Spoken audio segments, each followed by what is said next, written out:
What would you do if ghosts haunted your home in dreams? The following is the true story of a haunting that took place in Southern California. While the place and events are true, the names have been changed to protect the privacy of those involved. Also, stay tuned to the end, where Lynn will share her first-hand thoughts. Buckle up for the true haunting of Ann Pippin. In the fall of 2009, a family moved into an apartment in Southern California. Unbeknownst to them, the previous tenant had not moved out. October 10, 2009. Mark Gray, his wife Lynn, their 1-year-old son Tyler, and Lynn's brother Mike moved into a 3-bedroom, 2-bath apartment in Santa Ana, which is in the Southern California county of Orange. The joyful feeling of the holiday season was in the air. However, a dark feeling weighed heavy in the apartment. January 2010. In the early morning hours before dawn, Mike began to stir in his sleep. Blinking wildly, he struggled to focus his eyes on the blackness that surrounded him. Emerging from the dark was a very old, angry woman, dressed in a tattered nightgown. She was wrinkled with deep, milky, watery eyes, and a horrible look of terror on her face. She came closer, leaned into his face, and screamed in total terror. Shocked, he awoke from the dream, sweating, and his heart beating like a drum. March 2010. Lynn was in the kitchen when she noticed that lights were going on and off, and small objects would move with no explanation as to how or why. She knew that she was alone, but still she looked around the room, expecting to see her husband. She saw nothing but felt the dark feeling that seemed to live in the apartment. November 2010. Late one rainy evening, Lynn and her brother were talking about their day when David mentioned that he had been having dreams. The dreams were always the same, recurring often. He shared the dream, and Lynn confessed that she too had been having the very same dream.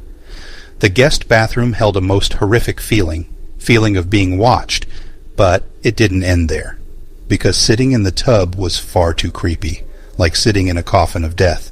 They had no other choice than to rig a handheld sprayer so that they could stand up and shower. December 2011.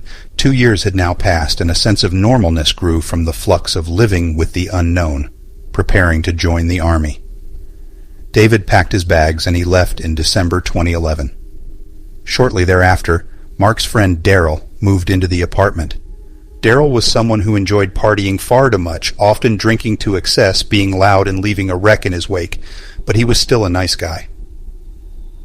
April 2012. One lazy evening, Daryl was lying on his bed watching TV when he got up to go to the restroom. When he returned, he could not find his remote, so he began to tear the room apart looking for it. After a while, he went to ask Mark and Lynn if they were in his room or had seen his remote. They had not. Upon his return, he found the remote perched on top of his pillow on the bed, and he swore it was not there before. This, however, not an isolated event that would also include the ceiling fan going on and off along with lights flickering. This activity was far and away more active than it had been with Lynn's brother. August 2012. The ghostly activity had really escalated by this point.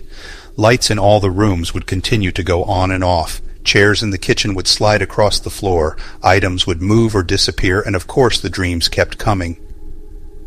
September 2013. At home alone. Lynn heard an urgent rapping at the front door. Opening the door, she found an elderly woman well into her 80s. The woman seemed rather agitated and confused. The old woman spoke to Lynn, saying, "Ann, are you ready? We are late and need to go." Bewildered, Lynn told the woman she was not Ann. This frustrated the woman, and after a while she stormed off and went down an adjacent alley.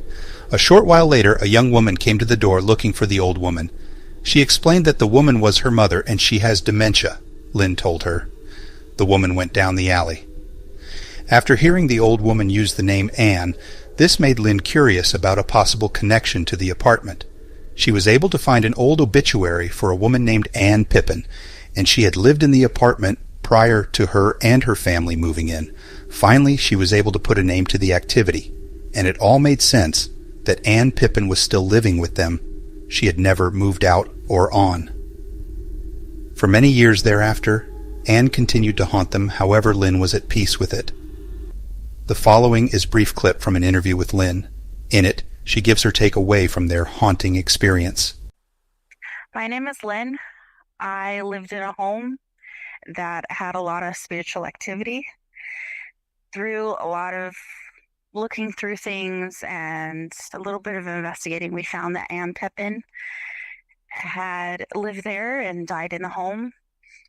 She was a woman that liked things a particular way and liked a quiet, clean home. And we were young at the time and loud, and we figured out through some events that if we just kept everything calm and clean, that we could have a peaceful home ourselves. And I think she is at peace now, and I don't think she meant us any harm, and I hope her all the best.